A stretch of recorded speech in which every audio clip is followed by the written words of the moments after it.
Hi friends, welcome to ചങ്ങായി vlog. ഇന്ന് നമ്മൾ എടുക്കുന്നത് 3ാം ക്ലാസ്സിലെ ആദ്യത്തെ യൂണിറ്റായ കനകച്ചിലങ്ക എന്നതിലെ മാനത്തെ കാഴ്ചകൾ എന്ന പാഠഭാഗമാണ്. ഇതിനു മുമ്പുള്ള വീഡിയോകൾ കാണാത്തവർക്ക് വേണ്ടി അവയുടെ ലിങ്കുകൾ ഡിസ്ക്രിപ്ഷൻ ബോക്സിൽ കൊടുക്കുന്നുണ്ട്, കണ്ടു നോക്കൂ. കാക്കിരി പൂക്കിരി, വാമൊഴി ചന്തം, പഴഞ്ചൊൽ പെരുമ, ഒളിച്ചുകളി എന്നീ ഭാഗങ്ങളുടെ വീഡിയോകൾ നമ്മുടെ ഈ ചാനലിൽ അപ്ലോഡ് ചെയ്ത് കഴിഞ്ഞിട്ടുണ്ട്. ചാനൽ ആദ്യമായി കാണുന്നവരാണെങ്കിൽ ഒന്ന് സബ്സ്ക്രൈബ് ചെയ്ത് സപ്പോർട്ട് ചെയ്യണേ. അതുപോലെ നിങ്ങളുടെ കൂട്ടുകാരിലേക്ക് വീഡിയോ ഷെയർ ചെയ്ത് കൊടുക്കാൻ മറക്കല്ലേ.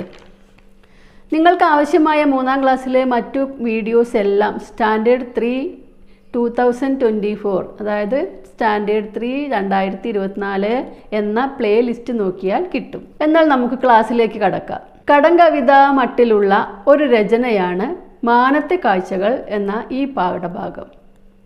ഇതിനു മുമ്പ് നമ്മൾ പഠിച്ചതും ഒരു കടങ്കവിത പോലെ തന്നെ ആയിരുന്നു അല്ലേ? അതിൻ്റെ ഉത്തരം നമുക്ക് എട്ടുകാലി എന്ന് മനസ്സിലായിട്ടുണ്ട്.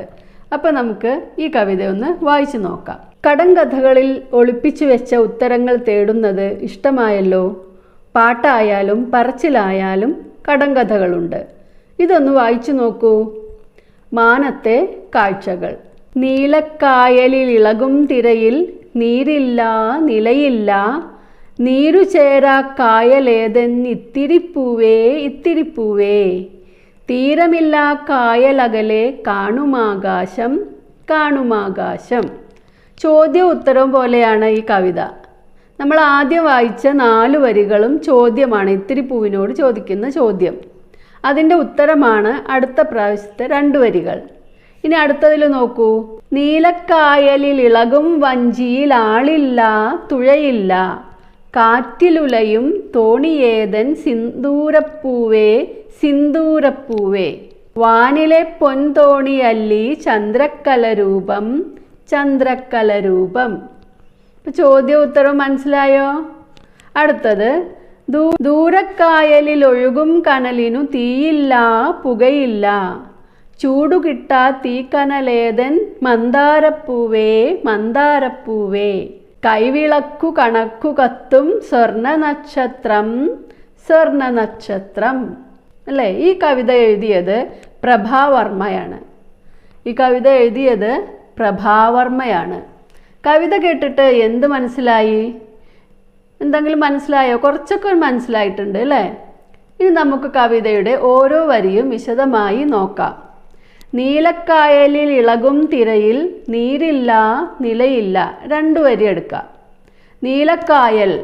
നീലക്കായൽ എന്ന് പറയുന്നത് ഇവിടെ എന്താണ്? ഇതിൻ്റെ ഉത്തരത്തിൽ പറഞ്ഞിട്ടുണ്ട് ആകാശം, കാണുമാകാശം എന്ന് അല്ലേ? നീലാകാശത്തിനെ പറ്റിയാണ് നീലക്കായൽ എന്നിവിടെ പറഞ്ഞിരിക്കുന്നത്. നീലക്കായലിൽ ഇളകും തിരയിൽ, ആ നീലക്കായലിനൊരു പ്രത്യേകത ഉണ്ട്. നീരില്ല നിലയില്ല. എന്താണ് നീരില്ല? എന്താ കായലിലൊക്കെ സാധാരണ ഉണ്ടാവുക? വെള്ളം. അപ്പോൾ ഇവിടെ വെള്ളമില്ലാത്ത കായലാണ്, നീരില്ലാത്ത കായലാണ്. അപ്പം നീരെന്ന് പറഞ്ഞാൽ വെള്ളം, ജലം. നീരു ചേരാ കായലേതൻ ഇത്തിരിപ്പൂവേ ഇത്തിരിപ്പൂവേ. ഇത്തിരിപ്പൂവിനോട് ചോദിക്കുകയാണ് ഈ വെള്ളമില്ലാത്ത കായൽ ഏതാണ് എന്ന്. അപ്പോൾ ഉത്തരം പറയുന്നുണ്ട്. തീരമില്ല കായലകലെ തീരമില്ല കായലകലെ കാണുമാകാശം കാണുമാകാശം. ഈ തീരമില്ലാത്ത ഈ കായൽ അകലെ കാണുന്ന ആകാശമാണ്. അടുത്തത് നോക്കൂ. നീലക്കായലിൽ ഇളകും വഞ്ചിയിൽ ആളില്ല തുഴയില്ല. ഈ നീലക്കായലിലൊരു വഞ്ചിയുണ്ട്. വഞ്ചി, തോണി. ചിത്രത്തിൽ കാണുന്നില്ലേ? തോണി പോലെ ഒരാളവിടെ നിൽക്കുന്നത്, ഒരു ആകൃതിയുള്ള സാധനം, തോണിയുടെ ആകൃതിയുള്ള സാധനം ഏതാണ്? ഇവിടെ കാണുന്നുണ്ട് അല്ലേ? അതാണ് നമ്മുടെ ചോദ്യം. നീലക്കായലിൽ ഇളകും വഞ്ചിയിൽ ആളില്ല തുഴയില്ല. ആളുമില്ല തുഴയുമില്ലാത്ത ഈ വഞ്ചി ഏതാണ്? സിന്ദൂരപ്പൂവേ സിന്ദൂരപ്പൂവേ. അത് കാറ്റിൽ ഉലയുന്നുമുണ്ട്. കാറ്റിലുലയും തോണിയേതൻ സിന്ദൂരപ്പൂവേ. അപ്പം അതിൻ്റെ ഉത്തരം പറയാണ് ഏതാണ് ഈ തോണി എന്ന്. വാനിലെ പൊൻ തോണിയല്ലി ചന്ദ്രക്കലരൂപം ചന്ദ്രക്കലരൂപം. ചന്ദ്രക്കലയുടെ രൂപത്തിലാവുമ്പോഴാണ് ചന്ദ്രന് തോണിയുടെ ആകൃതിയുള്ളൂ. അല്ലെങ്കിൽ വട്ടത്തിലാണ് നമ്മൾ കാണുക, അല്ലെങ്കിൽ കുറച്ച് പകുതി വട്ടം ഒക്കെ കാണും. ഈ ചന്ദ്രക്കലയുടെ ആകൃതിയിൽ വരുമ്പോൾ നമുക്ക് ഇതൊരു തോണിയായിട്ട് തോന്നും. ദൂരക്കായലിൽ ഒഴുകും കനലിനു തീയില്ല പുകയില്ല, ചൂടുകിട്ടാ തീക്കനലേതൻ മന്ദാരപ്പൂവേ മന്ദാരപ്പൂവേ. ദൂരക്കായലിൽ എന്താ ഉള്ളത്? ഒരു കനൽ ഒഴുകി നടക്കുന്നുണ്ട്. ആ കനലിനോ എന്താ കനൽ? കനൽ എന്ന് പറഞ്ഞാൽ അടുപ്പിലുള്ള തീക്കട്ട, ചുവന്നിങ്ങനെ കത്തിയിട്ട് അടുപ്പിൽ കാണുന്ന തീക്കട്ടയ്ക്കാണ് കനൽ, തീക്കനൽ. ഈ കനലിന് ഇവിടെ പക്ഷേ തീയുമില്ല പുകയുമില്ല. ചൂട് കിട്ടാ തീ കനലേതൻ മന്ദാരപ്പൂവേ മന്ദാരപ്പൂവേ. ചൂട് കിട്ടാത്ത ഈ കനൽ ഏതാണ് മന്ദാരപ്പൂവേ എന്ന് ചോദിക്കുന്നു. കൈവിളക്കു കണക്കു കത്തും സ്വർണ്ണ നക്ഷത്രം സ്വർണ്ണ നക്ഷത്രം. കൈവിളക്ക് എന്ന് പറഞ്ഞാൽ ടോർച്ച് നമ്മൾ കത്തിക്കും പിന്നെ ഒന്ന് വിടും അല്ലേ, കെടുത്തും കത്തിക്കും കെടുത്തും, അങ്ങനെ നക്ഷത്രം മിന്നി മിന്നിയാണ് കാണുന്നത്. അതുകൊണ്ടാണ് അങ്ങനെ പറയുന്നത്. കൈവിളക്കു കണക്കു കത്തും സ്വർണ്ണ നക്ഷത്രം സ്വർണ്ണ നക്ഷത്രം. മനസ്സിലായില്ലേ എല്ലാവർക്കും? ഇപ്പോൾ ഇവിടെ 3 കാര്യങ്ങളാണ് കടങ്കഥയായി പറഞ്ഞിട്ടുള്ളത്. ഒന്നാമത്തേത് ആകാശം. നീരും നിലയും തിരയും തീരവുമില്ലാത്ത നീലക്കായൽ എന്നാണ് കടങ്കഥ രൂപത്തിൽ ചോദിച്ചിട്ടുള്ളത്. അതിൻ്റെ ഉത്തരം എന്താണ്? ആകാശം. പിന്നീട് പറഞ്ഞിട്ടുള്ളത് ചന്ദ്രക്കല. അതെങ്ങനെയാണ് പറഞ്ഞിട്ടുള്ളത്? ആളും തുഴയുമില്ലാതെ കാറ്റിലുലയും പൊൻതോണി. അതാണ് ചന്ദ്രക്കല. അടുത്തത് പറഞ്ഞിട്ടുള്ളത് നക്ഷത്രമാണ്. നീലക്കായലിൽ ഒഴുകുന്ന തീയും പുകയുമില്ലാത്ത ചൂട് കിട്ടാത്ത കനൽ, അതാണ് നക്ഷത്രം. അപ്പോൾ ഈ 3 സാധനങ്ങളെയും 3 കാര്യങ്ങളെയും കടങ്കഥ രൂപത്തിൽ പറഞ്ഞിരിക്കുകയാണ്. ഇനി ഇതുപോലെ നിങ്ങൾക്കും കടങ്കഥ ഉണ്ടാക്കേണ്ടി വരും. അപ്പോൾ അതിൻ്റെ പ്രത്യേകതകൾ എടുത്തിട്ടാണ് നമ്മൾ കടങ്കഥ ഉണ്ടാക്കേണ്ടത്. പിന്നെ ഇതുപോലെ ഇപ്പോൾ ചന്ദ്രക്കല തോണിയാണെന്നാണ് പറഞ്ഞത്, നക്ഷത്രത്തെ തീക്കനൽ എന്നാണ് പറഞ്ഞത് അല്ലേ? അങ്ങനെ നമുക്കും അതിനെ വേറെ തരത്തിൽ പറയാം കടങ്കഥയിൽ. ഇനി നമുക്ക് അടുത്തതായിട്ട് ടെക്സ്റ്റ് ബുക്കിലെ ചോദ്യം നോക്കാം. തീരം കാണാത്ത കായലായിട്ടാണല്ലോ ആകാശത്തെ കവി പറയുന്നത്. കായലിനും ആകാശത്തിനും തമ്മിൽ ചേർച്ചയുണ്ടോ? എന്തു തോന്നുന്നു? കായലിനും ആകാശത്തിനും ചേർച്ചയുണ്ട്. കായലും ആകാശവും നീല നിറത്തിൽ കാണുന്നു.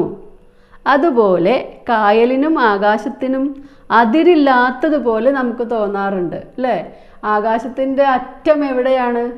അല്ലെങ്കിൽ കായലിനെ ഒരു ഭാഗത്ത് നിന്ന് നോക്കിയാൽ അതിൻ്റെ അറ്റം എവിടെയാണ്? അറ്റമില്ലാത്തതുപോലെ അതിരില്ലാത്തതുപോലെ നമുക്ക് തോന്നാറുണ്ട്. അപ്പോൾ അതിന് രണ്ടിനും നല്ല ചേർച്ചയുണ്ട്. അടുത്ത ചോദ്യം, ചന്ദ്രക്കല ആകാശത്തിലെ തോണിയാണ് എന്ന് പറയാൻ എന്തായിരിക്കും കാരണം? നമ്മൾ ഇപ്പോൾ കാണുന്നുണ്ട് ചന്ദ്രക്കലയുടെ മഞ്ഞ നിറത്തിലായിട്ട് ഇവിടെ ചന്ദ്രക്കല കാണുന്നുണ്ട് അല്ലേ? തോണിയുടെ ആകൃതി തന്നെയാണുള്ളത് ചന്ദ്രക്കലയ്ക്കും. അപ്പോൾ ചന്ദ്രക്കലയ്ക്ക് ഒരു തോണിയുടെ ആകൃതിയാണ് ഉള്ളത്. ഒരേ ആകൃതി ആയതുകൊണ്ട് ചന്ദ്രക്കലയെ നീലാകാശത്തിലെ തോണി എന്ന് കവി പറഞ്ഞിരിക്കുന്നു. അടുത്ത ചോദ്യം, മാനത്ത് തീയും പുകയും ചൂടുമില്ലാത്ത തീക്കനലുണ്ടത്രേ. നക്ഷത്രം.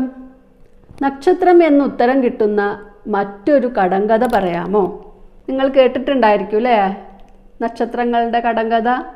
ആനകേറാമല ആടുകേറാമല 1000 കാന്താരി പൂത്തിറങ്ങി. അതിൻ്റെ ഉത്തരം നക്ഷത്രങ്ങൾ. മറ്റൊന്ന്, അടിച്ചുവാരിയ മുറ്റത്ത് വാരിയെറിഞ്ഞ മണൽത്തരികൾ. അടിച്ചുവാരിയ മുറ്റം എന്ന് പറയുന്നത് ആകാശമാണ്. ആകാശത്ത് വാരിയെറിഞ്ഞ മണൽത്തരികൾ പോലെ നിറയെ നക്ഷത്രങ്ങൾ, അതാണ്. അപ്പോൾ അവിടെയും ഇവ രണ്ടിൻ്റെയും ഉത്തരം നക്ഷത്രങ്ങൾ എന്നാണ്. ഇനി അടുത്തതായിട്ട് ചിത്രം കാണുന്നുണ്ട് അല്ലേ? മുകളിൽ നൽകിയ വസ്തുക്കൾ, ചിത്രത്തിലെ വസ്തുക്കൾ, ദൃശ്യങ്ങൾ എന്നിവയെ അടിസ്ഥാനമാക്കി കടങ്കഥകൾ നിർമ്മിക്കൂ. കൂട്ടുകാരുമായി പങ്കിടൂ. അവയുടെ ഉത്തരം കൂട്ടുകാർക്ക് കണ്ടെത്താനാവുന്നുണ്ടോ? അപ്പോൾ നിങ്ങൾ ഈ ചോദ്യം ചോദിക്കുമ്പോൾ കൂട്ടുകാർക്ക് ഉത്തരം കിട്ടുന്നുണ്ടോ?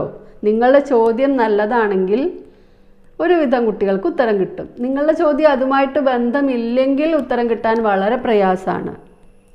അപ്പോൾ നമ്മൾ ശ്രദ്ധിച്ച് ബന്ധപ്പെടുത്തിയ വാക്കുകളാണ് അതിനു വേണ്ടി ഉപയോഗിക്കേണ്ടത്. കടങ്കഥകൾക്ക് എന്തെല്ലാം പ്രത്യേകതകൾ ഉണ്ടാവണം? ക്ലാസ്സിൽ ചർച്ച ചെയ്ത് കണ്ടെത്തി എഴുതൂ. അപ്പോൾ ഇവിടെ ചിത്രത്തിൽ എന്തൊക്കെയാണ് കാണുന്നത് നോക്കൂ. തീവണ്ടി, പുഴ കാണുന്നുണ്ട്, വീടുകളുണ്ട്, വാഹനങ്ങൾ, പക്ഷികൾ, മരം, തെങ്ങുണ്ട് അല്ലേ? ഒരു ക്ലോക്ക് കാണുന്നുണ്ട്. അപ്പോൾ നമ്മൾ ഇവയ്ക്കൊക്കെ ചേരുന്ന വാക്കുകൾ എടുത്തുകൊണ്ട് വേണം കടങ്കഥ നിർമ്മിക്കാൻ. ഓക്കെ, ഈ വീഡിയോ നിങ്ങൾക്കിഷ്ടമായെങ്കിൽ ലൈക്ക് ചെയ്യാൻ മറക്കല്ലേ. തുടർന്ന് വരുന്ന എല്ലാ പാഠങ്ങളുടെ വീഡിയോസും നമ്മുടെ ചാനലിൽ അപ്ലോഡ് ചെയ്യുന്നതാണ്. അപ്പോൾ ശരി, നമുക്ക് അടുത്ത വീഡിയോയിൽ കാണാം. Thanks for watching.